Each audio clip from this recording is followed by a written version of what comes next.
Welcome to the beautiful Charlotte area.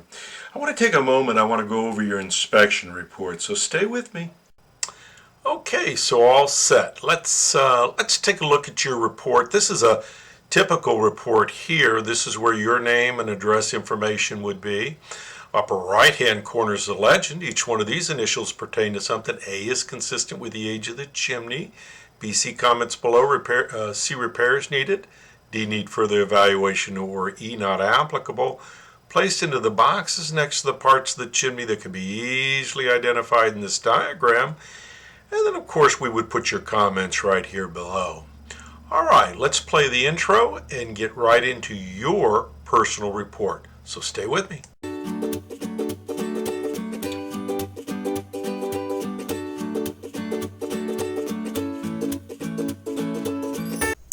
I went out to the house and inspected the fireplace and chimney for you. I want to take a moment and go over that inspection report with you, if I may. What a beautiful neighborhood, by the way, that we're living in here. They're moving into. All right, so let's take a look at the chimney itself. This is a view here, side view, top view. It's in beautiful condition.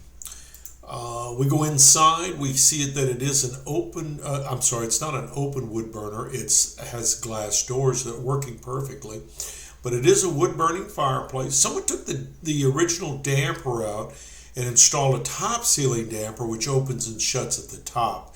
It's using this handle right here, which is right there. It's hard to see right there. And here's how it actually opens and closes. Right here, it's showing you in the closed position. And that would be here. If you release the chain, it actually goes in the open position, and it's working perfectly. No problems with that. Here's a picture of the smoke chamber. That's the area above the damper and at the base of this flue system.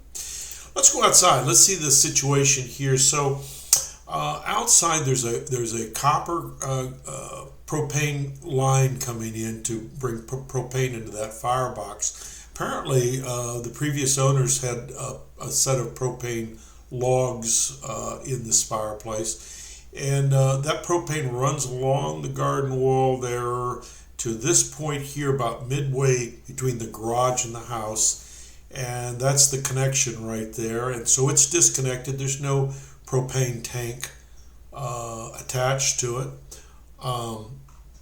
Let's see. So inside